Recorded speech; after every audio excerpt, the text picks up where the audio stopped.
Hey guys, this is Mark with Exo Mountain Gear. Just wanted to recap what was in my pack for the death hike that we recently completed. It was a 3-day hike. We covered about 95 miles, 21,000 feet of gain. It was a fun little adventure, to put it lightly. But basically this is the gear that I took with me. A couple things not shown. One is my boots. They're not with me today. I wore the Salomon Quest 4D boots. They worked fantastic. I have a ton of experience with them, so I was able to trust them. Had zero blisters, hot spots, really any issues with my feet through those miles. So the Quest 4Ds from Salomon were key. And then trekking poles. For an effort like this, trekking poles are absolutely mandatory, especially with as much vertical that we covered.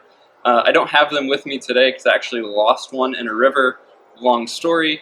I ended up completing the hike by borrowing some other poles, but I don't have my set with me today. But again, for an effort like this, trekking poles are incredibly important.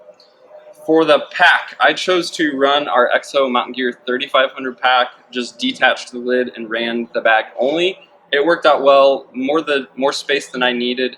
Some guys were running even the larger 5500 and just compressing it really well. And then guys were using our day pack, the 2000, and they were getting their 3 days worth of gear fit within that, simply because we were able to pack so ultra light. So any of the packs would have worked. I did the 3500 without the lid.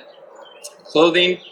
I had a puffy just for at night, and in the early morning it was below freezing most of the nights. So something like this Outdoor Research Transcendent is just a down jacket. A First Light and Compagre would have worked really well. You just want some sort of insulation layer for the evenings and early mornings. In terms of the gear I wore hiking, I wore this. It's an Echo hoodie from Outdoor Research, a synthetic hoodie, incredibly lightweight, breathes really well.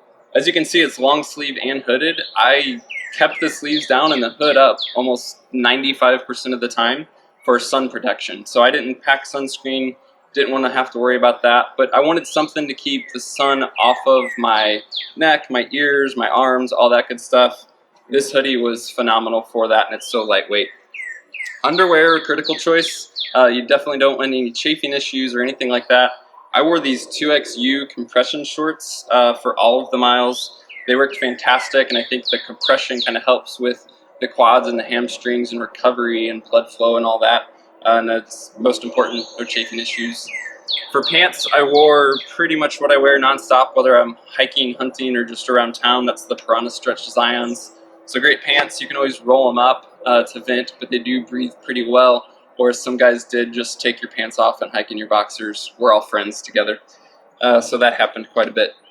Footwear beyond the Salomon boots that I wore, I did pack Crocs. So these were great for camp shoes, great for walking around during breaks and letting my feet air out.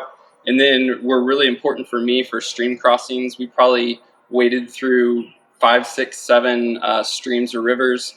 I have really sissy feet and don't like walking on rocks. So these generic Walmart knockoff Crocs are 10 ounces and worth the weight for me. And then in terms of sock selection, I wore these very goofy looking toe socks. They're from Injinji. They're a new wool, so like a wool blend. I wore a pair and had a single extra pair. So as I would rotate every 4, 5, 6 hours, I would just take the pair that I was just wearing, hang them on the back of my pack, and while I was hiking, they would dry out. And then I would have a fresh pair of socks for the next change. Sunglasses and a hat were really important, again, just for sun protection. We also crossed quite a bit of snow in the high country, so just don't forget sunglasses. It might seem like an afterthought on a hike like this, but especially when you're out there a lot of hours for quite a few days, sunglasses definitely pay off. In terms of sleep system, this is my bivy that I ran. Did not run a tarp or anything like that, just straight bivy. This is the Enlightened Equipment Recon. It does have stakeout points, so I brought a few stakes. This package together with the stakes is 7 ounces, I think. So with the Recon bivy, you have reinforced corners, stakeout points, and also nice little drawstrings to pull the bivy netting off of your face, and then pull the bivy material up at the foot just to give some more breathability, reduce condensation, things like that. For sleeping pad, I ran the Big Agnes AXL. It's a new pad from them. Insulated pad. It kept me warm, was incredibly comfortable, no complaints there. Pretty easy to inflate, deflate, so I liked it. And then around this is the cord attachment system for my quilt. It's a Katabatic Gear Alsec. It's their 22 degree model. Again, just incredibly comfortable. I roll around. I'm a side sleeper and I flip from side to side all throughout the night. The quilt works great, stays in place, and kind of gives me the freedom of movement, of rolling around and being an active sleeper without twisting in a mummy, things like that. It was incredibly warm. Woke up again every morning to a frost, on my bag and on the bivvy, and definitely no complaints with warmth there with this bag. Personal items, this bag contains a little bit of everything. It's my first aid kit, my repair kit, my emergency kit. So it has everything from fire starters to first aid to medications to bandages to repair tape like tenacious tape to extra batteries, tweezers, just everything. Everything's in here. This is TP and wipes, important stuff again for personal care. Toothpaste and toothbrush, again, I can't do a trip like that without it. This is a weird item I packed, something unique to this trip. I typically don't pack it on hunting or anything like that, but it's basically just a ball to roll out on. So as muscles and joints and things like that got tight, you can just basically roll around on this ball and work that stuff loose. It was passed around among the guys, and it's 6 ounces. I wouldn't, again, pack it on most trips, but for something like this hike, it proved to be kind of invaluable. For power and communications, I do use a Dark Energy Poseidon power bank. It works great. I get a few phone charges out of it, or top off other items like my headlamp or my inReach, which we'll get to here. Phone, just an iPhone. The important thing here is we ran Onyx maps. We had the route pre-planned. We had the campsites pre-planned. We had all of that saved offline, so we didn't rely on any cell service, which we didn't have throughout the trip. But with offline and running Onyx in airplane mode, I don't think I ever plugged my phone in for the 3 days. I didn't really need my power bank, but it was absolutely key to navigate. The trail that we were on was pretty good in most places, but some of the transitions were sketchy. And then we did cover some of the ground off trail as well, so Onyx Maps was key on the phone for sure. Garmin inReach, this is the new mini, tiny little guy, 2-point-something ounces.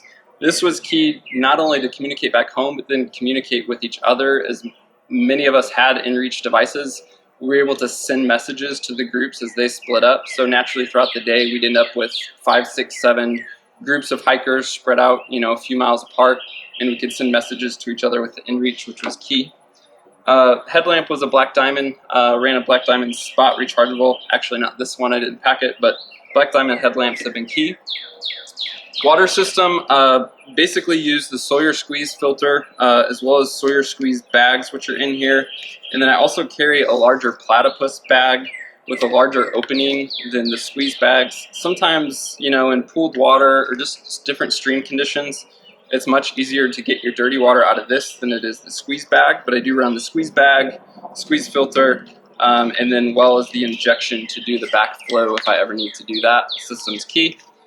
And then water within the bag, run a platypus 3-liter hosier. Didn't need all 3 liters. We were near water almost all the time, which was nice and I have to worry about that. So really with the gear that I packed in the bag, I was right around 12 ounces without food or water. Food is something we'll cover in an article and in our podcast discussion. But the quick rundown is I was carrying about 3 pounds of food a day, so a lot of food. Getting pretty close to like 5,800 calories. So it was unlike anything I had ever done before in terms of how I packed food and why I packed that.